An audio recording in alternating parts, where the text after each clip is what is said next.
All right, welcome everybody again. My name is Ann Conlon. I'm going to go ahead and get us started. Welcome. And I would like to give a special welcome to our speakers. We have Dr. Kelly McClure, Program Director, Dr. Claudine Davis, and Miss Brittany Yandel. And I'll give them a moment to introduce themselves. Sure, I'll start. Hi, everybody, and thank you so much for taking the time to be here. I'm the program director. I've been on board here with the pre-K-12 education programs for just over a year now. I'm very excited to talk to you about our program offerings. Claudine? Hi, everyone. I'm Claudine Davis. I am the K-12 program manager, and I am very excited about the possibility of working with teacher candidates.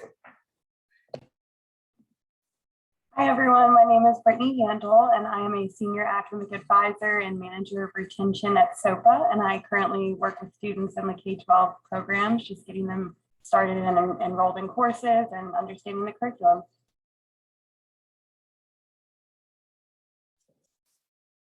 Thank you, everyone. Throughout this presentation, please feel free to ask questions in the chat box. I'm going to put a message there now. All right, so let's talk a little bit about Tulane SOPA. So Tulane University was founded in 1834 as a medical college of Louisiana. The School of Professional Advancement actually began offering classes in 1886 for adult learners in the community. And here we are today. And I'm going to talk to you a little bit about why SOPA today and why you should join us as a student. Why SOPA? So to begin with, we have a depth in online. We have been doing online much before the pandemic. So we've been ahead of the curve in that regard. And this isn't just putting PowerPoints on, flipping through PowerPoints on your own. These are courses developed to be sort of replicating the same objectives that you have in the classroom, very engaging. Also, we have an amazing variety of programs. Tonight, we're going to talk about our teacher preparation program.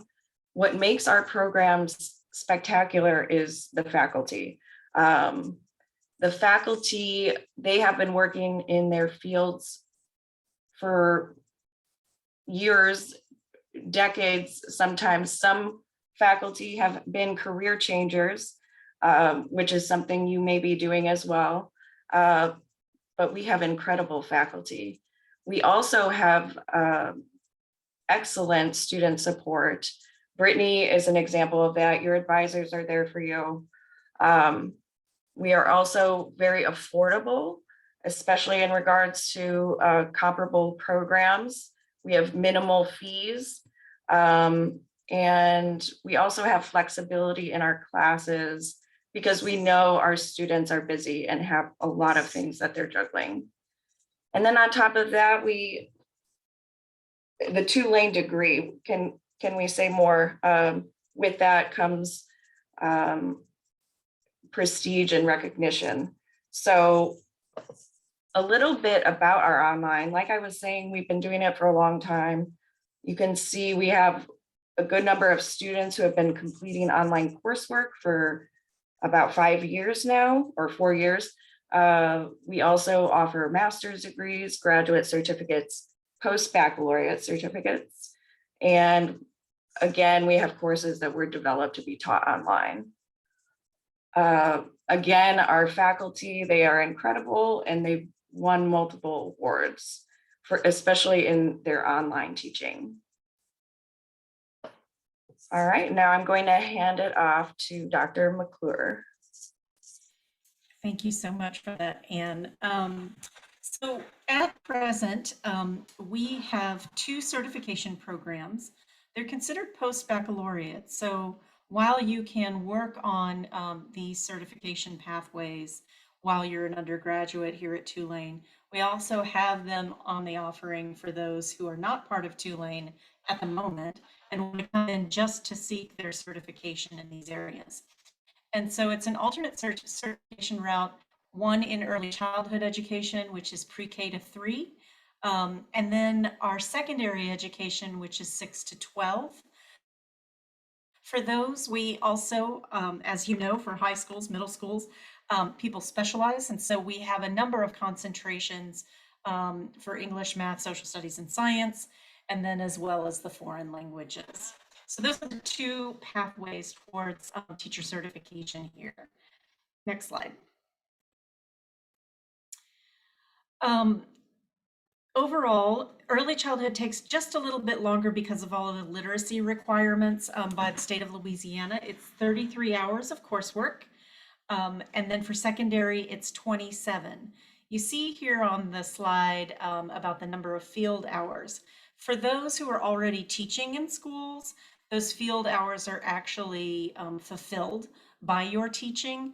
It's just that those who do not have positions in schools, we create opportunities for you to have a variety of experiences in schools across Greater New Orleans, so that you can get the feel for schools and the different varieties that are on offer. But also we graduate folks making sure that they are ready day one for classroom instruction. And so this can be for obviously new teachers, as well as, I'm not sure if those of you who are here tonight are already teachers, it's designed for both. We have year-long residency, and just as I was saying before, for the field placement, the year-long residency can be either a placement that we choose, where you work as a student resident, essentially with a cooperating mentor teacher, or you have your own classroom already because you're a professional in the field and you have a mentor who works within your building. And there's lots of faculty support. There's a course that meets sort of like a problem-solving community. So one of those two residencies. But again, if you're already in the field, it's not an additional ask of your time. Next slide.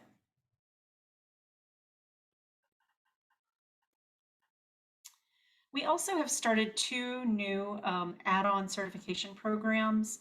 And this is to answer the need, as you all know, the call for teachers of diverse learners is really important and is sorely lacking at this moment.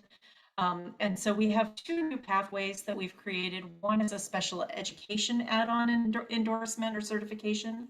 That is in K to 12. It's 6 courses, and then you take the Praxis exam, and then you are certified by the end of the program with the state of Louisiana. That is for folks who want to be special education specialists, as well as those who want add-on certification in their general education classes, which I think is becoming ever more prevalent and important given the push for inclusive learning environments. Same for teaching English. This says teaching English as a second language. This program is actually called now Teaching English Learners. It is also K to 12. This is only 4 courses that you need to take. And there is no certification at the state at the moment. And so you can take this, you get the endorsement, and then that's on your resume. We offer this so that you could take this in a summer intensive type format, or throughout like a traditional academic year. So you could finish either one of these programs in a year if you were motivated to do so. Next slide. Let's see. So we talked a little bit about the flexibility.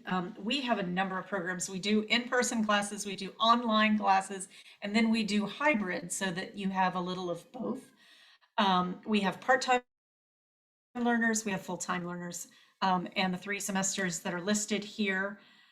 We've designed the program so that those who are really gung-ho and ready to get through things can get their endorsements in a year, or those pathways within under 2 years. But also just adding here at the bottom, and importantly, that we're accredited both, nationally with CAPE, which is a national accreditor and recognized by the state of Louisiana as well.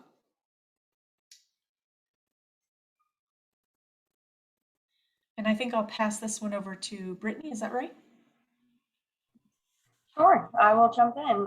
So student support and success, Anne mentioned a little bit earlier that we have advisors here at Tulane, and we do. For every program, we have a dedicated advisor.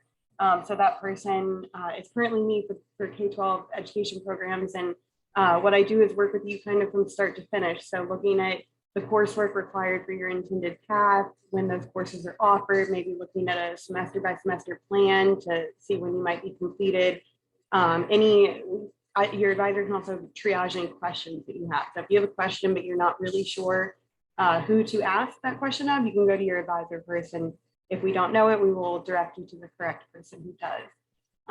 And as Anne also mentioned earlier, we have faculty with industry experience. So correct me if I'm wrong here, Dr. McClure, but I think every professor that you're going to run into at this point has been in a classroom. So that's, you're getting that personalized, someone who has been there and done that. So, you can ask those questions, build that rapport with your professors as you're moving through the program. That's a piece of advice I offer you on that front. We also have a huge network of Tulane alumni. Once you graduate from Tulane, you are automatically entered into our alumni network, and we have a great career center at Tulane and also a career advisor here at SOPA, and that's our next bullet here as well. But helping find jobs post grad, or if you might be making an industry jump by coming to us to get a certificate in teaching. So we have people dedicated here at Tulane to help you better understand that and help guide you along the way. So affordability and financial support. So as we mentioned earlier, we are pretty affordable compared to similar programs. So for post-baccalaureate certificates, or really any of the certificate options that you're coming for, it's $576 per credit. Keep in mind that each course is usually 3 credits. So you would multiply that by 3, and that would be your base tuition for that one course. We do have multiple types of aid. So federal grants and loans, we're a part of the Yellow Ribbon program. We have LDOE funding. You also have a dedicated financial aid advisor through Tulane. So once you're admitted, you can connect with that person, and they can help you better understand a lot of the financial intricacies of getting enrolled back in school, because I know it's usually quite a bit. Aside from that, we also have a 20% tuition discount, and that's for anyone who is active duty military, anyone age 60 plus, city or parish employees, first responders. If you graduated from a minority serving institution, you qualify. Teachers and paraprofessionals, which usually speaks to a lot of people in this audience, and veterans. So you can qualify for a 20% tuition discount if you fall into any of those categories. Applying is very simple. So if you came to this webinar, your application fee will be waived. So you will not have to pay the $40 application fee. You do need to have a clear image of your government ID ready to upload. And you should send your transcripts. You can send them via snail mail, as we call it, but I would really recommend sending them electronically. And I'll put the address in the chat for where you can have those transcripts sent to. But they can also be sent in a sealed envelope directly from the institution. Application deadline. So for summer, the application deadline is May 1st. For fall, it's August 1st. And for spring, it's January 1st. We also have an early enrollment scholarship. So that's an opportunity for you to save $200 in your first semester. So if you apply by that early enrollment deadline, you can qualify for that $200 scholarship. So for summer, that's April 25th. For fall, that's June 1st. And then for spring, that's December 1st. And I'm sorry, that's not to apply, that is to register for classes. So I would recommend applying as soon as you can. That way you're ready to go for registration. You can qualify for that $200 scholarship. Any questions on the call? Feel free to jump off of mute.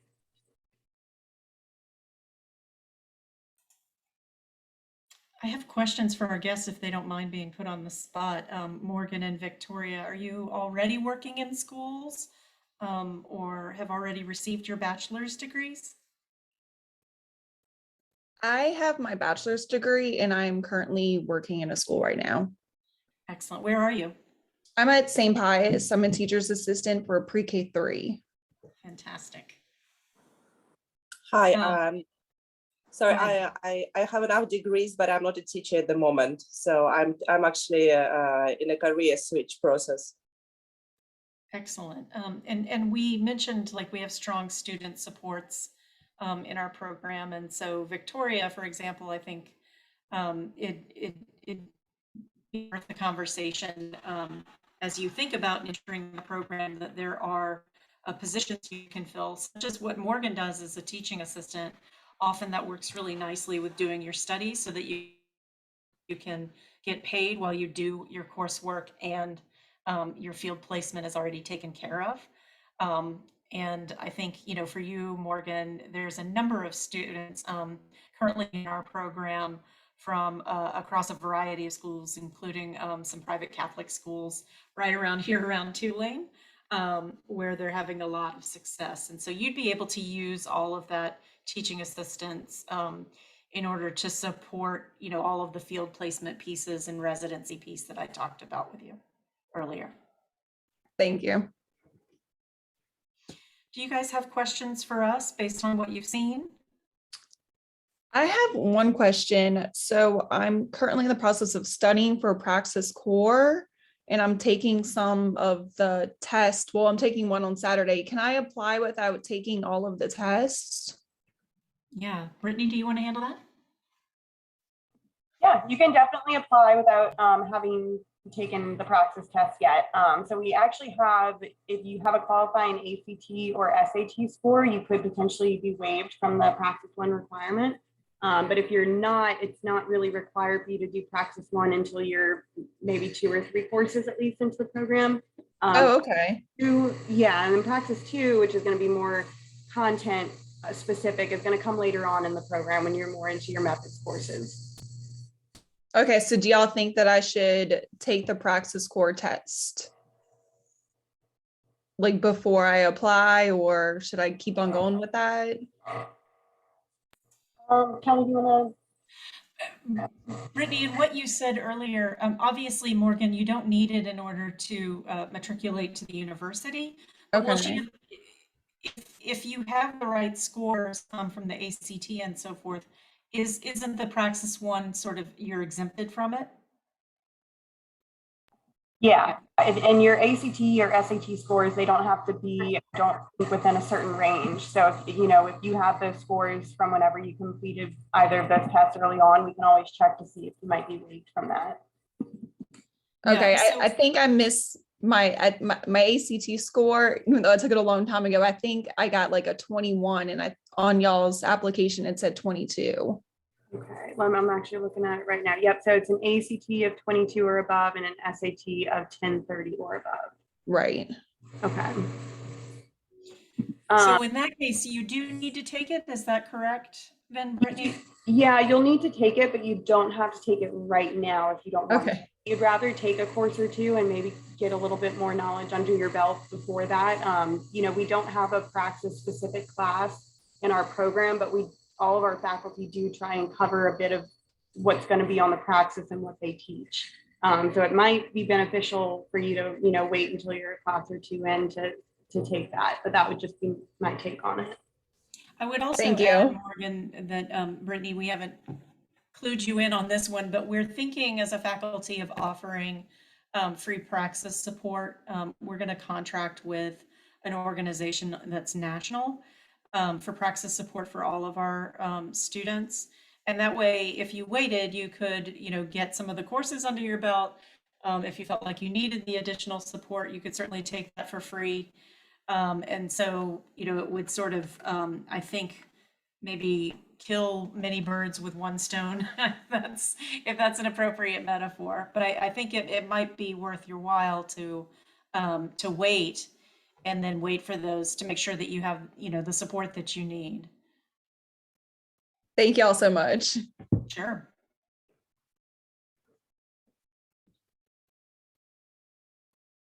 Victoria, Any questions that you have?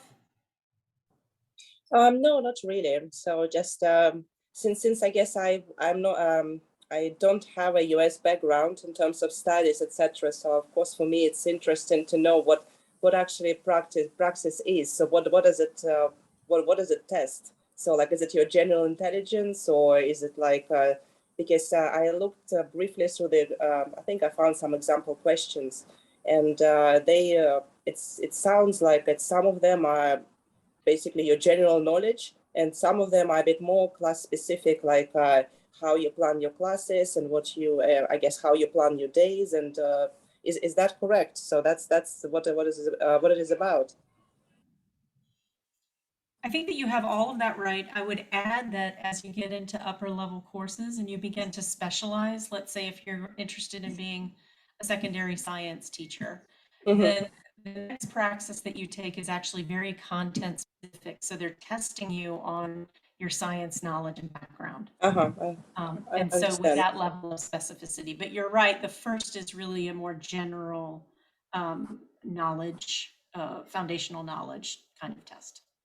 Yeah, yeah. Oh, that's I guess was my more wondering about what this praxis actually is.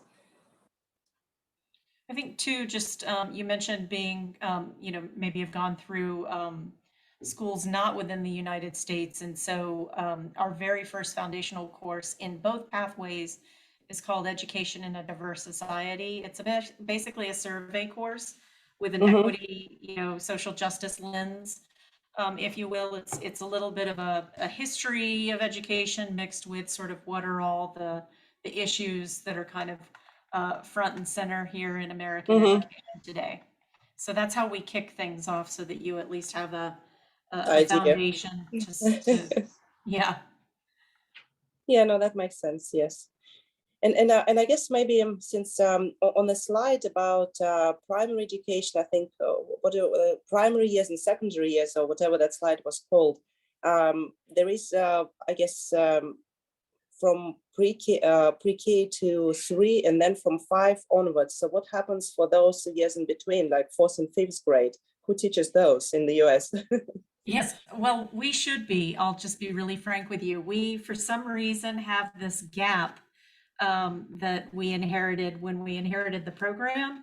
And so we will be proposing so that we fill that gap, because it's a very logical question. And normally, a lot of programs will either provide, the whole gamut or the spread from pre-K to 12, or they will specialize in one in particular. So I guess at some point Tulane started to specialize in 2 pieces, and then we left this middle space, and I'm not sure what that was about, but I agree with you. Our 4th and 5th graders need us too. Yeah, but I would assume it would go to the primary years, right? So like if in schools, at least it's part of the primary school. Yeah, and they call it, so they couch it a little differently. It's the early childhood is called pre-K 3, and then they have something called elementary, which is 1 to 5. Yes, yes, true. Yeah, indeed. Yes, yes. No, those were my questions. Thank you very much for answering. Oh, of course. All right, Anne, you want to close us? All right, well, thank you, everybody. And if you have any questions, please feel free to contact us. You can also always send us emails at asksopa@tulane.edu. And we will also be following up and send you a recording of this webinar, just in case you want to rewatch it or share it with a friend. So thank you, everybody. Have a good night.